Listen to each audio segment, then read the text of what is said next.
Hey guys, this is FattOldPapa here, and today we're bringing you a gameplay of actually my first ever Moab on the map Lockdown, and I'm using the FAD.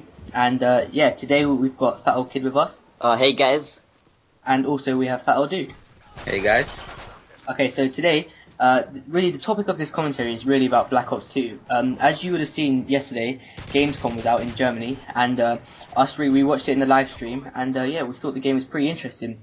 So today we're really going to be bringing you some information and some of the main points which we thought made it look good. Okay, so let's start with the bad news first. So if you're a fan of wager matches, or even just the COD currency in general, unfortunately this will not be returning in Black Ops 2.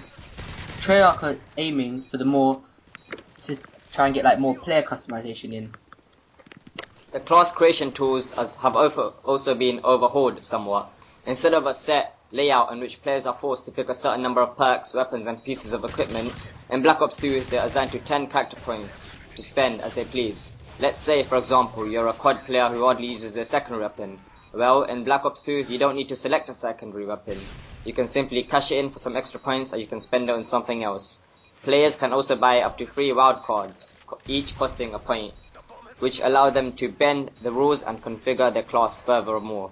The perk Green Wildcard, for example, allows players to select 2 perks from the same category, such as Hardline and Flak Jacket. Wildcards can also be bought to buy more weapon attachments and extra grenades. To maintain some sense of balance, there are upper limits on what players can buy. You can't stroll into a match with 5 guns, for example. Okay, so once you're in a match, players will notice the score streak system, which is more user friendly than it is kill streak friendly. So in the past Call of Duties, we've seen that you've had to gain a series or amount of kills in order to call in kill streaks, such as UAVs or Predators. Now, Treyarch have made Black Ops 2 to help the more objective player. Okay, so let's take Capture the Flag for example. So in Black Ops 2, you'll get 100 points for capturing the enemy flag, for just taking it, which is what we've seen in past Call of Duties. So while you're on the way back to your base with the enemy flag, you may see like the odd enemy which you might want to kill. So if you do kill him, you'll get another 100 points. Now finally, once you're back inside your base and you capture the enemy flag, you'll get another 100 points for capturing the flag, which totals up to 300 points, which is the same as or equal to just picking up a UAV, and you've only had to do it by killing one guy. The new equipment in the game is like really fun to use. A lot of the new guns look like revamped versions of the weapons in Modern Warfare. But there are some completely unique items in Black Ops 2's arsenal too, benefiting its slightly futuristic setting. These include the assault shield, a metal riot shield that can also be used as a deployable cover, shock charges that temporarily stun targets, and the millimeter wave scanner, which allows you to see stationary targets through walls. Think about that on campers, if they're camping in a corner, you could just see them through the wall camping there, and then when you go in, you're already prepared. Okay, so the score streaks are equally exciting, as we see some old favourites returning, such as the UAV and the care package. But we also have some newer, more advanced kill streaks entering the game, such as a lightning strike or a hunter drone. Then there are brand new items, such as a remote drone that a player flings it into the air as soon as they unlock it, and it circles the battlefield until it finds a target, making it pretty much a guaranteed kill. There's also the Hellstorm missile, which works the same way as a Predator missile, except that it can split off multiple warheads, disseminating enemies moving together in a group. There are also a couple of non-lethal items, such as the Guardian, a turret that emits a microwave pulse that slows down opponents. Stick this baby right in a section of the map and it can create a bottleneck filled with a lot of downed enemies. Players also have the option of taking control of some of the AI equipment remotely. Players can switch to the HUD of items such as attack drones or remote turrets, and better direct the fire against foes. They also can have equipment to work remotely if they so choose. There were 4 maps at yesterday's Moab reveal, including Cargo, Yemen, Turbine and Aftermath. Aftermath and Cargo were set in LA, the former featuring a decimated downtown area and the latter set in a container bay at the docks. Yemen is a classic street battle set in a small town, while Turbine, my favourite of the lot, takes place in a canyon around a downed cargo plane. All the maps look exquisite and a favour to close quarter run and gun style of COD as it is known for. Aside from Team Deathmatch, we also looked at Hardpoint match, which essentially is a version of King of the Hill from Gears of War 3 if you've ever played it.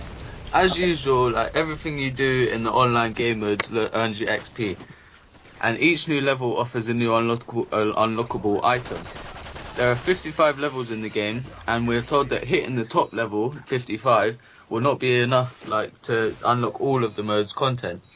This basically means that to obtain new shiny perks, guns and equipment beyond level 55 is required to unlock everything.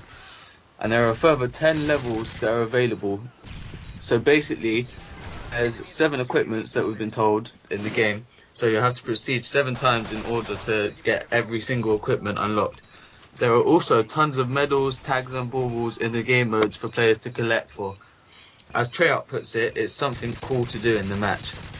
Okay, so as FattOldKid mentioned earlier about a new game type coming back, we've also seen another new game type come into play, which is the multi-team team deathmatch. Now this looks really interesting. Obviously the basic team deathmatch that we've seen in past Call of Duties have just been one team versus another. Now in Black Ops 2, there's this new game type which is obviously multi-team team deathmatch. Now this looks really interesting, as you may have between 2 normal teams or maybe even 4 teams fighting it out against each other. Now that looks really interesting, yeah. I'm really looking forward to that, as you can have 3 players in one team. As we looked yesterday, it was Optics versus the Proficiency team versus another German team, and it was a really good close quarter combat style gameplay. Yeah. And also we've seen in the multiplayer trailer that we saw a couple of days ago, we saw that an AGR was called down. Now the thing about that is, you can cool it down just by popping a smoke grenade, but you can either manually drive it or you can let the AI drive it. So imagine putting one of them down in the enemy spawn and letting the AI just drive it. It would just go over and tear. Yeah, that would just be really good, yeah. You reckon it would just tear enemies down? Overall, this game is looking so good. Yeah, it looking like the and best. I can't wait for it. What do you think, Fatt, dude? Are you excited to this game? Yeah, I'm pretty excited. After watching all of the gameplay and everything, I'm just looking forward to the scanners where you can see through walls to campers, because campers annoys me the most. Yeah, same. They're just So also guys, as you can see, there's about 20 seconds left in this gameplay, and so that you don't have to listen to our annoying voices, we're going to end this gameplay. So thanks for watching guys, please hope you liked the video, please subscribe and put a comment down below. Peace. And have a nice day.